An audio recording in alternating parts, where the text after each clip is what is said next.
You're good at it. In fact, you're not just good at it, you're really good at it. And more than that, as well as being good at it, when you do it, it's something where it just gives you such a feeling of joy and fulfillment that you feel like you could do it forever. Unfortunately, it isn't your work. It's your hobby. It's your creative passion.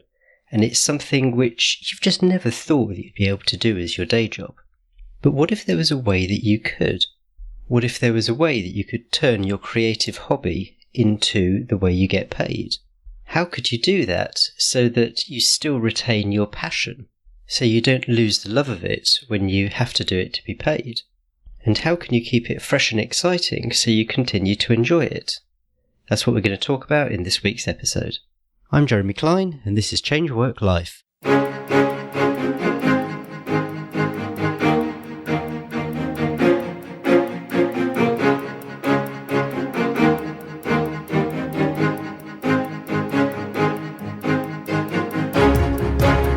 Hello and welcome to Change Work Life, the podcast that's all about beating the Sunday evening blues and enjoying Mondays again.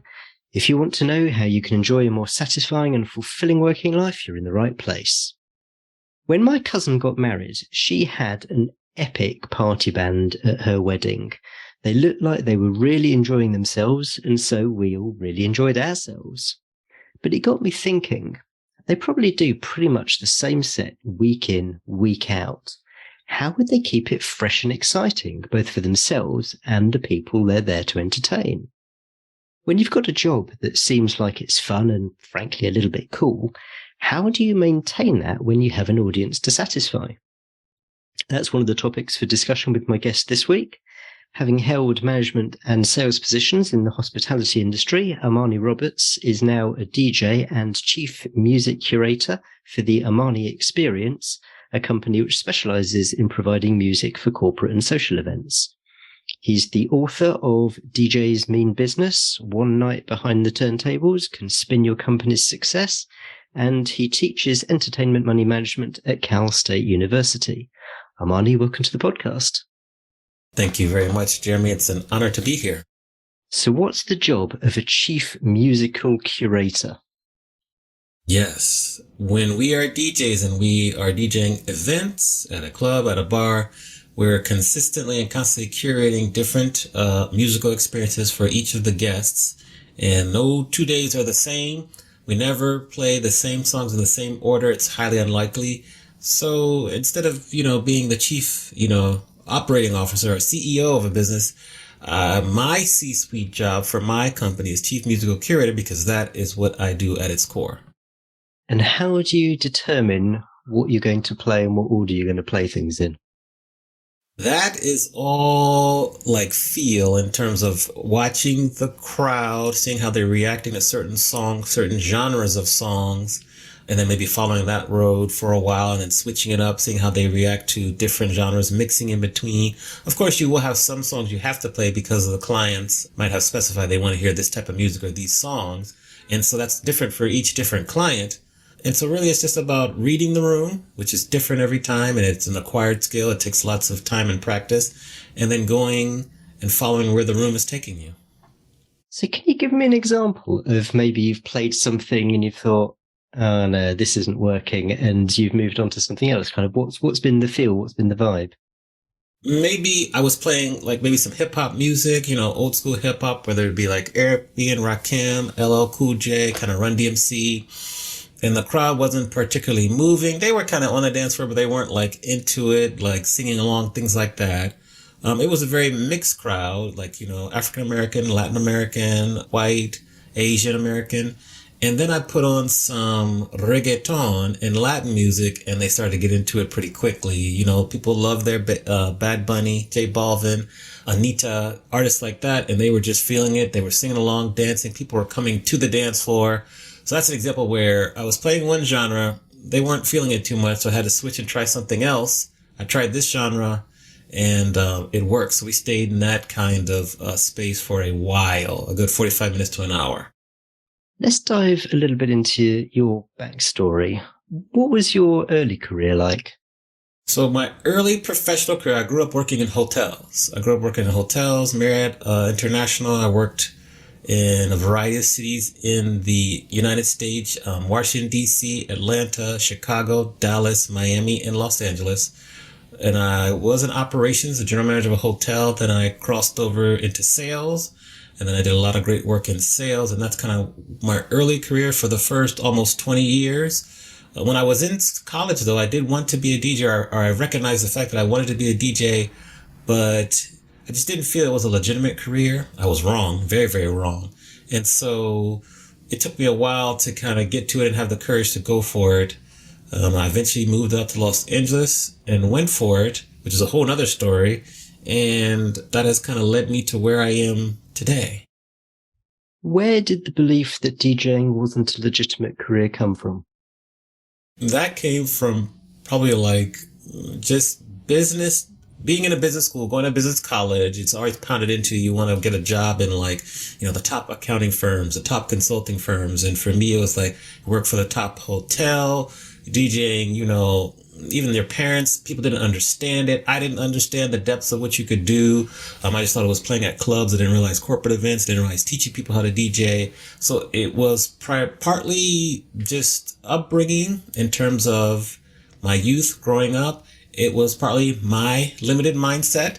I just didn't I didn't see it, which was my fault. But in return, the fact that I started later continues to make me very hungry and just realize how fortunate I do have it. So that would be where the kind of mindset came from.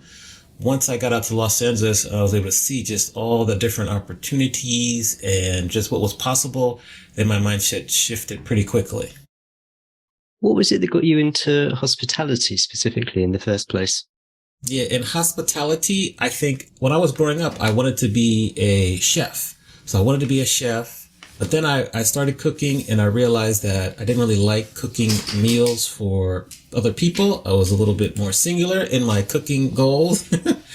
Then hotels was interesting to me. I was in the hotel management program at Howard University. I also would coach soccer on the side. One of the parents of the soccer team that I was coaching worked for Marriott, found out that was my major, said, "Oh, do you want to try to work for Marriott over a summer, see if you like it?" One thing led to another, and that's kind of how I got into hospitality, and I stayed because I loved it. That's interesting. A topic which comes up time and time and time again on this podcast is the value of networking. And here you give an example of just randomly you're coaching a soccer team and there's a parent there who can help you out. Yeah. Networking has gotten me everywhere that I've been in my jobs, even the teaching job at Cal State Fullerton, gigs. Networking is the key. If you can't do it by yourself. So if you can have a strong network that can refer you and open you up for different opportunities, sky's the limit. So looking at your career track in hospitality, it looks like there was a general upward trajectory. So general manager, director of sales and marketing, regional director of sales and marketing, all that kind of thing. Was it a kind of inevitable track? That's the way it went? Or was it something that you were particularly good at and so you found that you were able to progress up? I would say it was a combination of both. I did do very well. I was a general manager at age 23, which is very young. Then I proceeded on to be director of marketing at 3 hotels. So that was an upward trajectory because I was skilled, also because I raised my hand and said I wanted to do this job, and I put myself in positions where, some jobs would be a stretch, so I'd have to learn on the fly. I was capable, but it was going to be a little bit of a learning curve. And so I put myself out there and said, yes, I want to do this job. Yes, I want to move to this area. Yes, I want to open this hotel, and just continue to progress. And even the final job, regional director of sales and marketing, was challenging and a lot of learning. And then eventually, it got to a point where I said, I kind of want to start to do my own thing full time, because I was DJing on the side part time, but I wanted to go for it full time. And I could have continued at Marriott. I could have continued. The promotions would have become less frequent because, as you know, the higher you get, the more competition there is, the less jobs there are. But I could have stuck with it and gotten even more promotions and bigger jobs and moved to even bigger cities. But it was just something in me that was like, life is kind of too short, very cliche, but true. And I want to try this out to see how I feel. Maybe I feel better, because I was to a point where I was kind of maybe hitting a little bit of a glass ceiling or just kind of becoming less satisfied with work. So I said, let's see if we can kind of go full time for this and figure out how it works. Before we come on to that, tell me a bit more about this raising your hand for particular jobs. So, how you chose which particular roles you wanted to go for. What was your selection process in thinking, yeah, this one is going to help me. Let's have a go at that. I think early on, it was just jobs that would teach me multiple things. For example, when I was with Courtyard, I was learning sales. I was learning restaurant management and front office. Then I went to be a general manager of a select service hotel. So I was like everything. And that was an opening hotel. So it was another new skill set, how to open a hotel, how to really focus on sales, particularly extended stay sales. That was interesting. Then, I took that job and then focused on primarily sales, but in a destination city like Miami, an exciting city, which is driven by like conventions and meetings. And I did that. Then I returned back to DC. So I was picking cities I wanted to live in, jobs that offered me a new skill set that I could either develop or gain that was new. And then also adding in managing people, because I think that's an important skill to learn how to do. If you learn how to manage people, that skill set can help you for your whole life. And then just continuing to add on more responsibility. Once you become like a director of marketing, then you're on the executive committee of the hotel. So you're the leadership for the entire hotel, working with ownership groups. That's a really, really important skill set. Now working with owners of hotels, management companies. Then you get to be a regional manager, where it's multiple hotels. So you have multiple stakeholders that you have to be responsible for in terms of a sales team, multiple general managers of hotels who are looking to you to provide sales for their hotel, then multiple ownership groups. So you can see how you're just kind of stacking on top, more responsibility, a wider breadth of people that are reporting to you and people that you must report out to. And you just keep building one on top of the other for that. Did you have a master plan when you were starting out? So these are the skills I want to learn and I'll do it through X number of changes of position and promotion, or was it more organic than that? It was very, very organic. No master plan. First of all, I didn't even feel I could, or want to leave Washington, D.C. because I grew up there. I was working there. I could have stayed. There's many hotels around that city. So even the cities that I lived in was not part of any master plan. I moved to several cities, Chicago, Miami, where I knew maybe one person or I knew no one. So moving to a city where you know no one is a huge risk. And that was not part of the plan, because you always want to be around like friends and family. And so it just really, through networking, through learning and seeing what jobs were available, also looking at different jobs of people who I admired and watching their career trajectory, I could at least kind of follow what they did in my own fashion to get to whatever was next. But there was no master plan. It was very organic in terms of the cities, the jobs, everything. But eventually I found my way. Yeah. And in terms of seeing those whose careers you admired, did you look to get any mentoring from people like that? Yeah, there was a few. I had many mentors as I was coming up. I would seek advice from them. I would talk to them about different job opportunities. If I was having challenges with a particular job, I would seek their advice or input. So I've always had mentors along the road of my professional life, and it's been invaluable. So you mentioned that DJing was something which you'd actually started even before you went to college.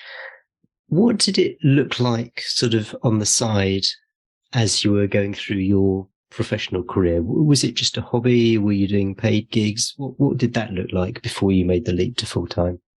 I was first learning about DJing, kind of practicing, learning. Any city I lived in, I would visit, where DJs were playing, watch them. And then when it was on the side, I would take smaller gigs, like little bars. Maybe I'd do, a wedding for someone, but it was really small and I was learning. So I wasn't to the level that I'm at now. And that was how it kind of on the side kind of started, getting equipment, figuring out how to hook things up. I did some marathons. I was on the courses of marathons when I was first starting. smaller gigs like that just allowed me to see what was possible, figure out what I needed to learn, get the equipment, learn how to use the equipment, practice, figure out how to collect music and make sure the music is good, and go from there. Talk to me more about the glass ceiling, which you said you felt like you were hitting, and what your thought process was that led you to ultimately decide to switch to DJing full time. Yeah, when I was working at Marriott, as I was ascending at a pretty rapid pace, I could tell and I could see that I was getting to a level of job where my peers, people who were in the same job as me, had been there for years. It was future opportunity for promotion was significantly reduced. Salary options in terms of growing salary was continued to be limited because, once you get up high enough, there's fewer promotions. Those jobs are sought after. People don't leave those jobs for years. And you might have to take, a step back or two to kind of go a different route. Maybe I was in sales, and if you want to really ascend to be a general manager, you have to get back into operations. I had no interest in that. I love sales. And so then life events happen, and you're looking around, you're like, tomorrow's not guaranteed. I've always wanted to be a DJ. Now I'm in a city where it is possible to do a lot of things DJing. Let's first start on the side. And then I say, okay, let's try to go full time. And then you go full time, and there's many learnings with that. But that was the glass ceiling. I just continue to see and then I wasn't particularly happy either. The job shifted from being about people. I love to work with people, helping people learning from people myself. And the job shifted from working with people to being primarily meetings, spreadsheets, and reports and PowerPoints on a consistent basis. And that wasn't very appealing to me. I wasn't enjoying it. I wasn't happy.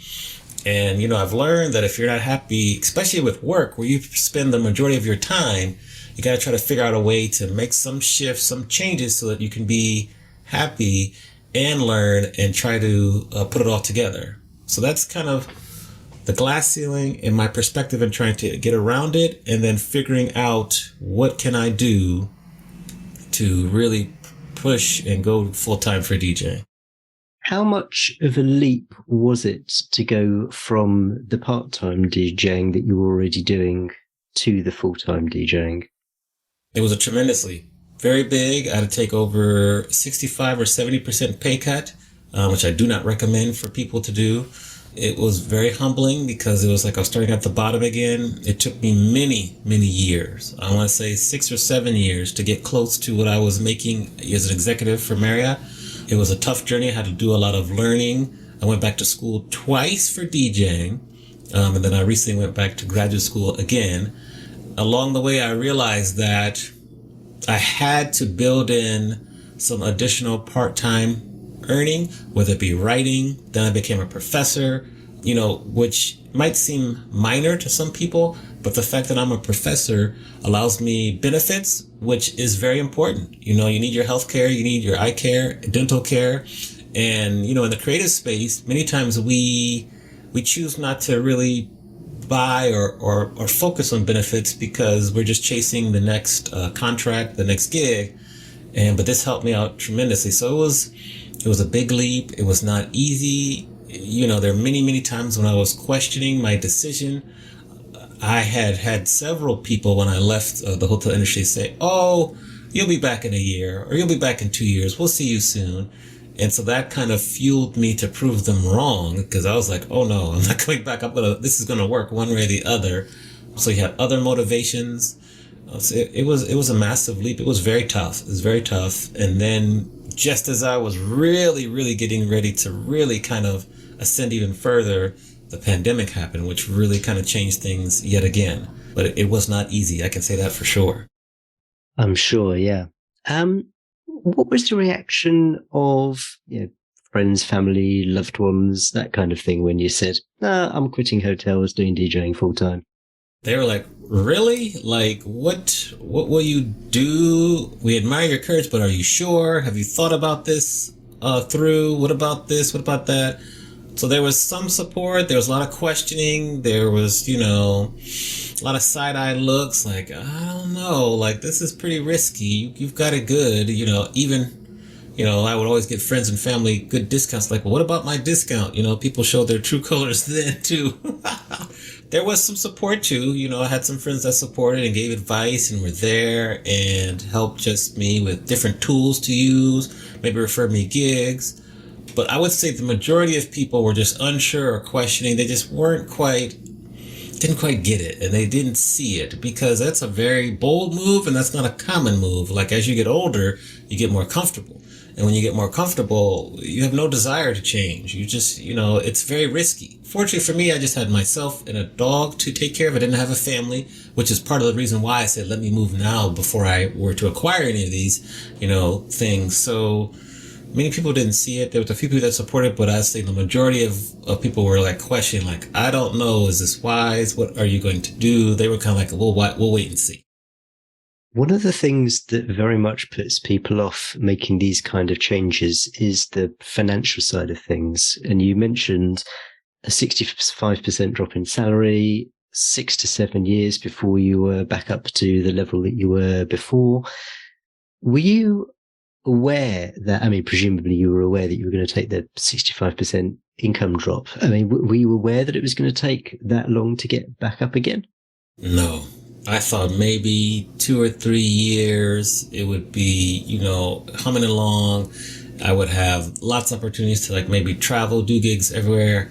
I didn't realize how long it would take. I didn't realize just how much work I had to put in to build a business, to network, to build a network, to get the network to trust me so that, these programs and events that happen every year, they'd come back to me for, which is then why, because it was taking so long, I had to start to do writing.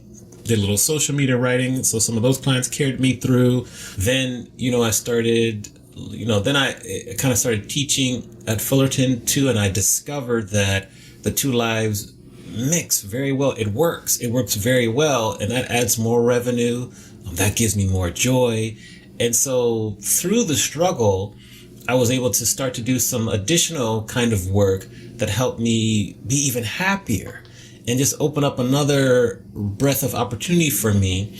And really, that opportunity, the teaching, kind of saved me. It did save me during the pandemic, because that was revenue that was coming in.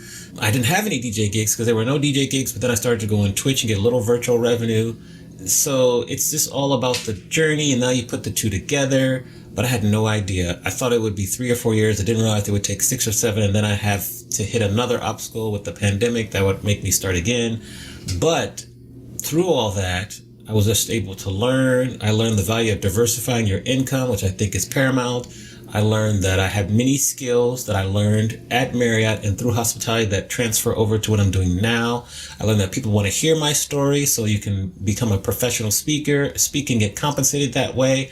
I learned that I could be an author, I could write a book, and all that adds up to everything that I offer. And it's okay.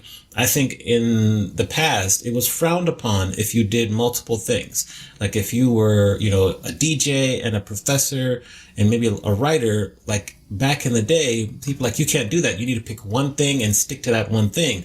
I think that the perspective has changed. I'm very happy because now we have so many other success stories about people that maybe they, by day they work their 9 to 5, but then in the evening time they create clothes, they do fashion, they're a comedian, different things.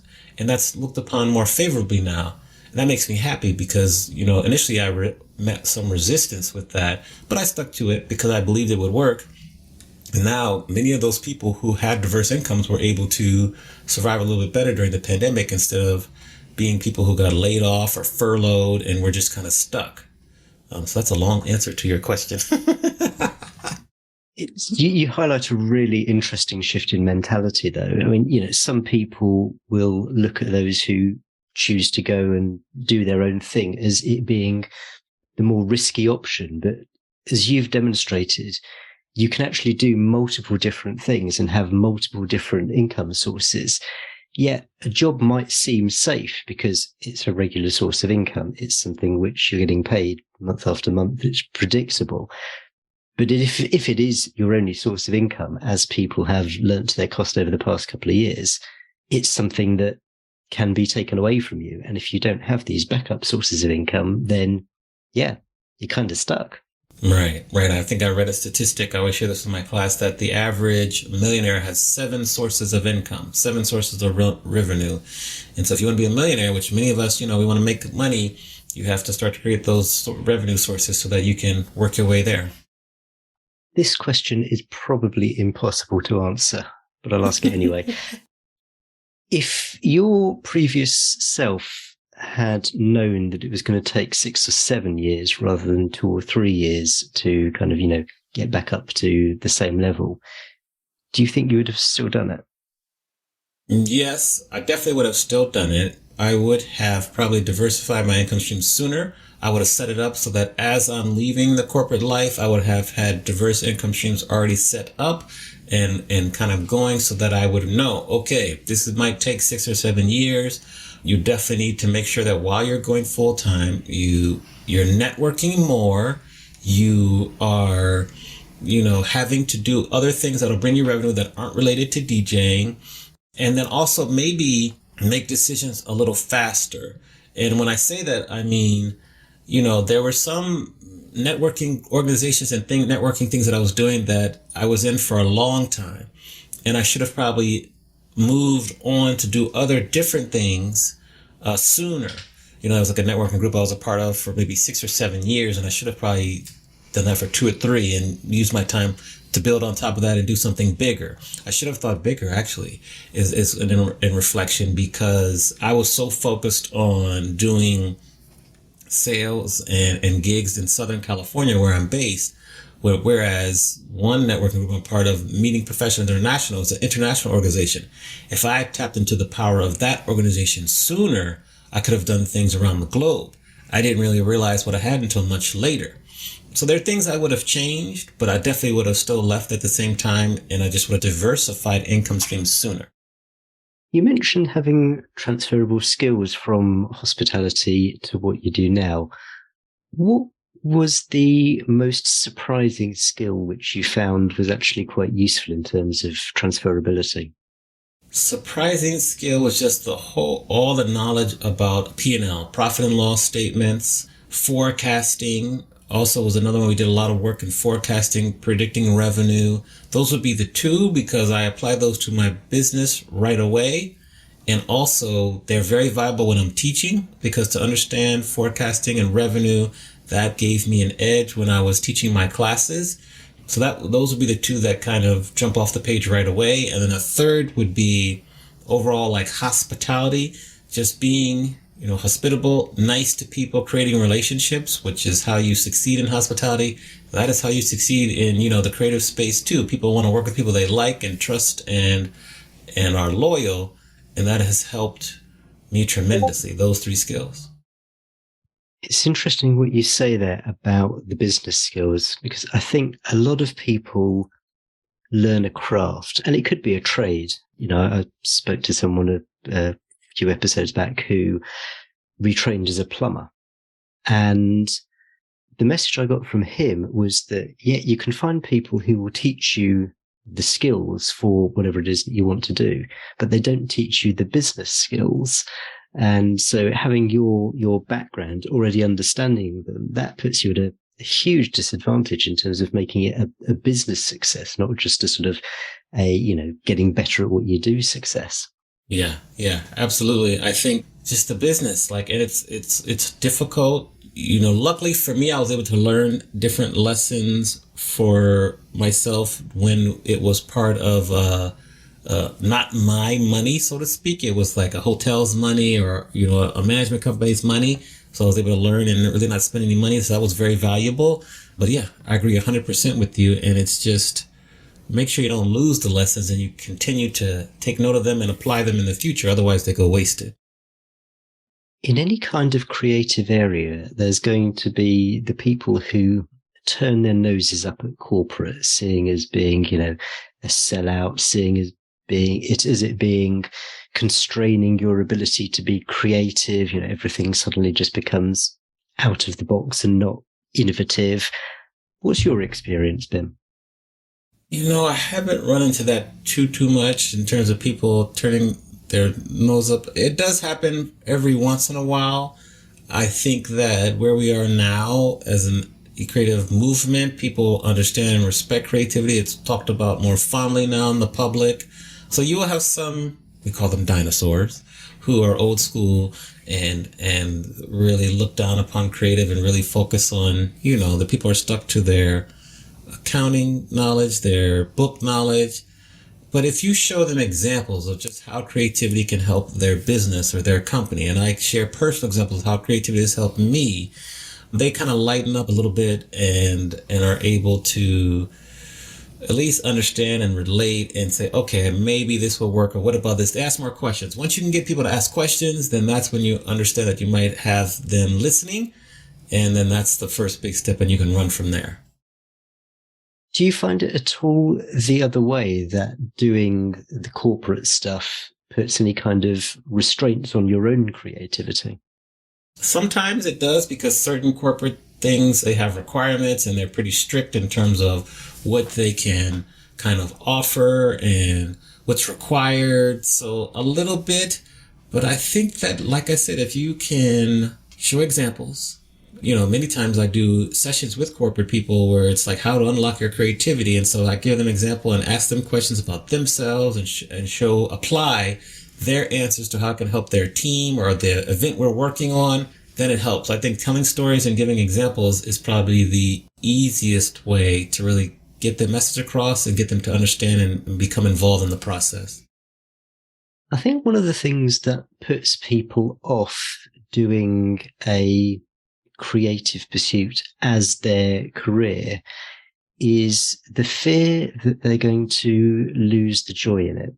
Because it's very different doing something as a hobby where you're not relying on getting paid for it or anything like that, to doing it as your job. You've got to turn up with the goods. It puts that extra pressure on you. Have there ever been times since you made the switch to doing it full time where you felt disillusioned, like you're kind of not being true, that you kind of, lost the fun of what you had when it was a hobby? Yeah, absolutely. That's a great question. I think that's common from the DJ life. You have certain gigs that you do, could be at a club or a bar where you're supposed to play all top 40 music. You can't do this, you can't do that. So many rules, so you're not able to be creative. You have corporate gigs where you do social events like a wedding where, you pretty much have a playlist and the bride and groom want to hear these specific songs. The mother of the bride or groom might want to hear these specific songs, so you have to play that. What has helped me has been a couple things. At least, in your monthly kind of schedule of gigs, try to put one or two in there a month where you have the ultimate freedom to just play what you want to play. If you can do that, that's spectacular. Another benefit is live streaming now. I stream my DJ gigs on Twitch, usually Fridays and Sundays. I do talk shows Monday and Wednesday.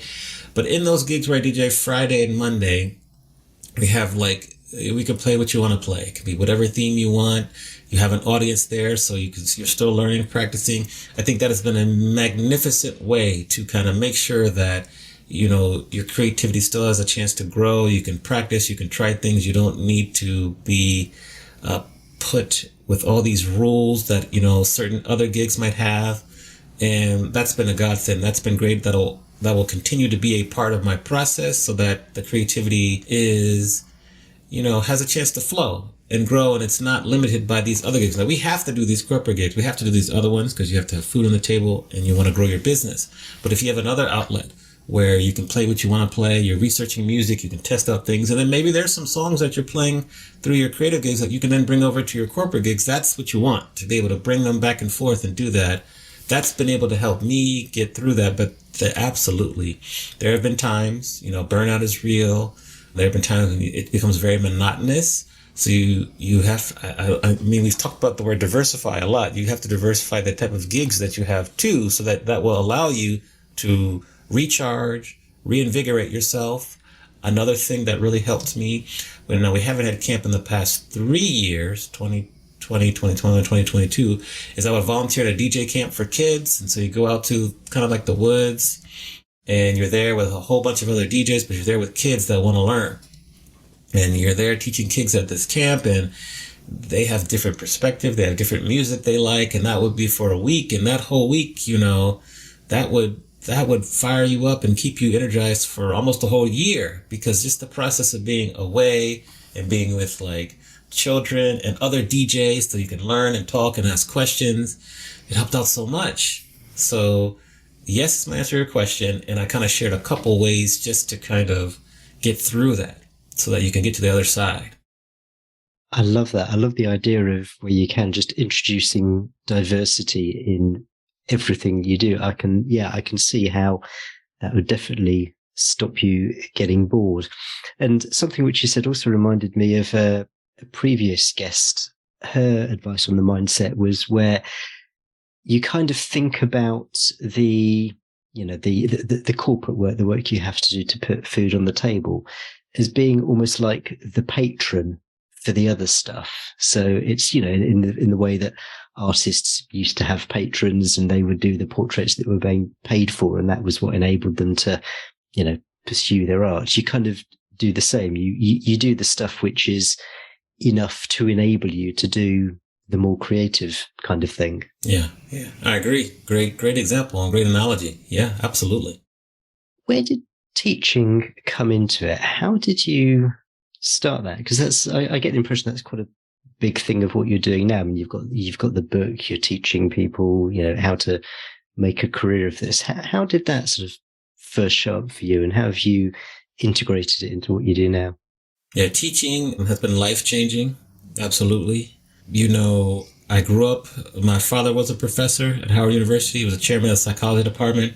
I had no interest in teaching. I wanted to get as far away from what my dad was doing as possible. Then as, life would take you, I was on the board, Meeting Professionals International, Southern California chapter. I was vice president of membership at the time. We had a goal of acquiring more student members for the chapter, just to help our chapter become more youthful, just for help our chapter understand new ideas and perspectives that were possible.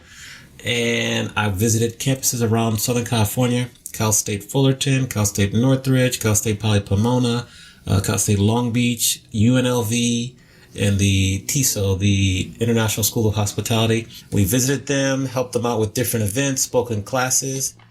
It was funny. I helped out Cal State Fullerton with a spring event that we did. It was very successful. And we got members. One, I think it was like a Monday or Tuesday, I was at that DJ camp for the week. I got an email from a professor at Cal State Fullerton said, we had a teacher who resigned suddenly. Would you be interested in teaching this money management class? Your experience matches up very well with what the class covers, and we think you'd be a great fit. And I was like, okay. I learned to say yes to opportunities. So I was like, okay, yes, let me at least apply, see what they say. So we go through the application process. I talk to them on the phone, via Zoom. They're like, okay, we want to move forward. We're going to do a background check. We'll let you know. Now, keep in mind, this is July. The semester starts in like 8 weeks, 7 weeks. So I'm just sitting here waiting, just saying, okay, well, they'll get back to me and keep doing my thing. And eventually, I think it was maybe 3 weeks before the semester started, they say, okay, we're good to go. We'd love to have you as a professor. Here's a syllabus from a past class. We'll see you on the first day of class. Well, then they say, you have 2 days of orientation. So you go to orientation. I'm like, oh my gosh, I have to plan on a class I've never taught at the high school or college level. Like, what am I going to do? You go to orientation and you meet other professors who are pretty much in the same place. It's adjunct professor. You're just there for the first time. You're just doing it. And someone from the union came by to see us at the orientation. And they're like, yes, if you teach 6 units, which is 2 3-credit classes, you get full benefits. And I said, is that true? What did they just say? Because benefits can be very, very expensive, and they cannot be high quality. And so someone said, yeah, I had to check with the program leader, the orientation leader. She said, yes. I waited till the next day, went to HR. I said, I just want to confirm. Here's my name. Here are the classes I'm teaching. Do I get full benefits? And like, yes, you do. It started like, if I started August, started the end of August or whatever, I was like, oh my gosh, this is amazing. And so I hadn't even planned on that for getting the teaching position. So I started teaching these 2 classes, entertainment, money management. It was Tuesdays from 1 to 4 and 4 to 7. So back to back for 6 hours. It was very, very challenging, but somehow I did well. The kids responded. I did well. So they asked me to come back another semester. The next semester, I think I had a class at 10 to 1 and then 4 to 7. So I had a break in the middle so I could go do work in the middle. And that went well. And then I'll never forget this class. It was, I think I had 29 students from 4 to 7. We were in this building that was a haunted building. You had to take escalators up to the 5th floor. But the class was amazing. The kids were responding. I did so well. You get graded, your scores were good. And so after that class, that was semester number 2, they asked me to help direct the Center for Entertainment and Hospitality Management too. So I was able to get a little bit more stipend. I was co-directing the center and things were going well. I was teaching. The following semester, they said, well, we have an opening for another class we think you'd be a good fit for. Do you want to pick up a 3rd class? I was like, okay, I could do that. And this is pre-pandemic, I think. I think it was before the pandemic. Or no, this was after the pandemic. So there was 2 things going on there. They asked me to pick up another class and they said, however, we want you to keep teaching here, but you're going to need to get your master's degree because state and the accreditation board requires pretty much all of our teachers, after you're here for a semester or 2, to have your master's. So I had applied to school to get my master's, and I was going to pick up a 3rd class. And, the process starts. I go to Berklee College of Music in Boston, one of the most famous music schools, and I was taking my master's in music business because that's a passion of mine. And I'm taking my master's. I'm teaching this 3rd class, project management, and it goes well. I do well again. I had to teach this class for the first time virtually. In the middle of a pandemic, we were just on Zoom every Tuesday and Thursday, 8:30 in the morning. And so if you know anything about students, first of all, they don't want to wake up. And second of all, if the class is on Zoom, they're going to mute their camera and go back to bed. But somehow I was able to keep the class somewhat engaging. It went well. They asked me to teach it again, and then they gave me another class. And so now where I am is I teach 4 classes. I'm the sole director of the center. And so I've created a new class for our university. And just like for people who aren't aware, like creating a new class in the California State University system is very difficult. It's taken me over a year to create this class. So the fact that we're going to offer it in the fall of 2023 is a big accomplishment. So that's where I am now. I just found that teaching, the flexibility that you get as a teacher, because you can have some classes online, you go to class during the week, you can arrange your schedule so it's like morning time.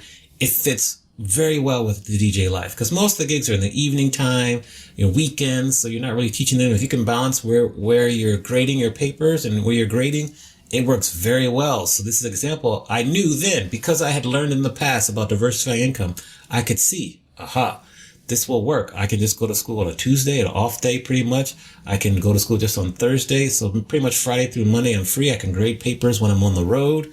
It fit because I had experience before about diversification. I knew I could recognize things. So that's kind of a long story about teaching, how I got the job, how I continue to have it, and how it fits with my DJ business. We talked a bit about the master plan.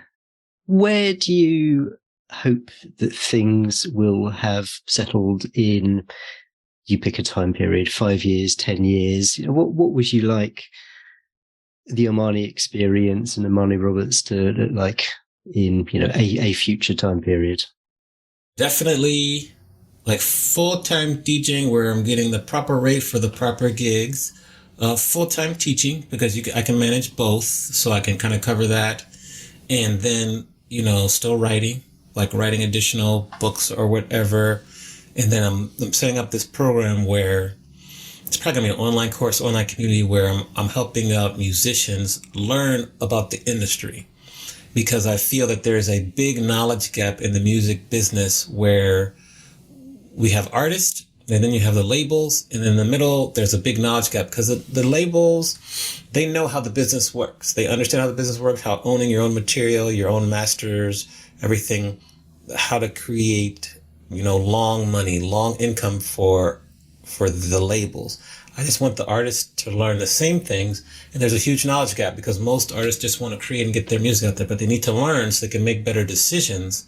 So those are kind of the 3 things that I want: the DJ life, teacher life, and then growing my online program to help musicians learn about the industry. It's always changing, but there's some basics that aren't being taught because it's just the knowledge there's no kind of school for that. I want to try to fill that gap if I can. That sounds absolutely amazing. And it's one of those things that it still surprised me that there is that knowledge gap. So I think with with you coming in to help people, I think that's just going to help artists immeasurably. As you've been through your journey, have there been any particular resources, books, quotes, anything which has, really made a difference as you've made this pivot and built out your own business? Yeah, I was able to learn about this one book. It's a pretty popular book, but I love it. It's called The Artist's Way by Julia Cameron. It's a book where you can take it chapter by chapter and you go through and you learn different things about yourself. It helps you unlock your creativity. It takes you back to a time period when you were most creative, when you were a child. Talk about the 20 things you love to do. What are some things that you love to do in the past that you just stopped doing because life gets in the way, you're working. It takes you through what did your room look like when you were a kid? How can you decorate your office the same way? What can you do to unlock your creativity? I think it's a phenomenal book. Many, many people in the creative space just swear by it. I've done the whole book and activities 2 or 3 times. It's interesting because as your life changes, as you experience different things, whether it be personal life, professional, your answers will change. So, you can always do it again. I recommend kind of going through the book with a friend or a colleague so you can learn together and compare and hold each other accountable. I think this activity is phenomenal. I do a day in one of my classes where it's called the Artist's Way Day, where I take the kids in 2 hours and 45 minutes, probably 2 hours and 15 minutes. We leave early. We have a little bonus.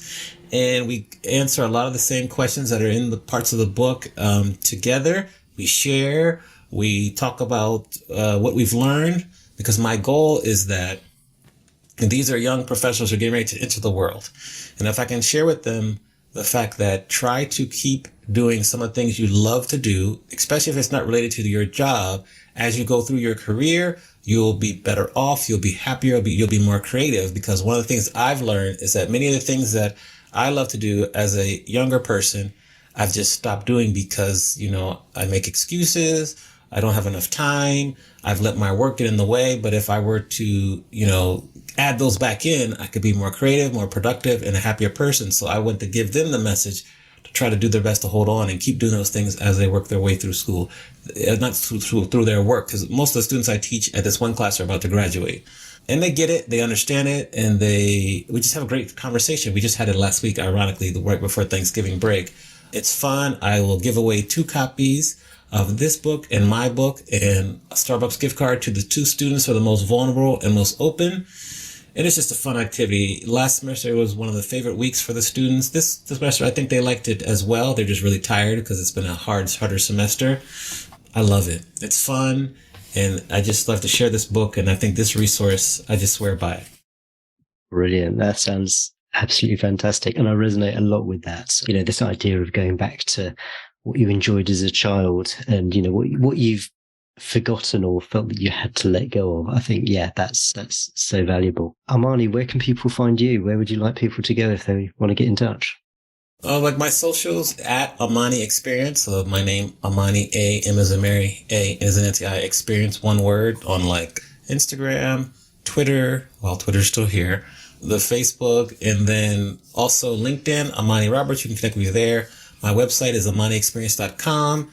I stream on twitch.tv/Amani Experience 3 or 4 days a week. So those many places to find me. If you reach out, please say hello. I'll converse back and forth with you. And that's just the easiest way to catch me online. As always, I'll put links to all of those in the show notes. Amani, thank you so much for coming on the podcast and sharing your story. There's going to be a lot of people who I think take a great deal of inspiration from this. Thank you very much for having me, Jeremy. It's been a pleasure. I love the questions you asked. So thank you for that. Okay, hope you enjoyed that interview with Amani Roberts of the Amani Experience. Amani is a great example of what can happen if you combine creativity with a business brain. It was clear from my conversation with Armani just how important the business side is. I mean, come on, that's what he teaches. And I loved what he was saying about transferable skills.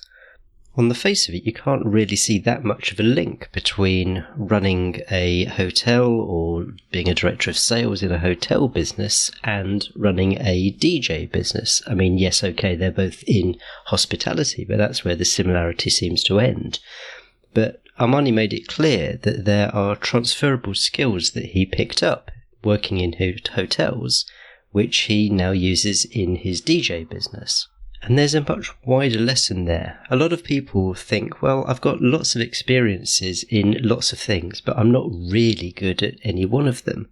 And the point is that many of those skills are going to be transferable to whatever it is you do.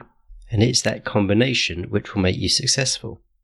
I also thought it was great that Armani brought up the idea of having multiple streams of income.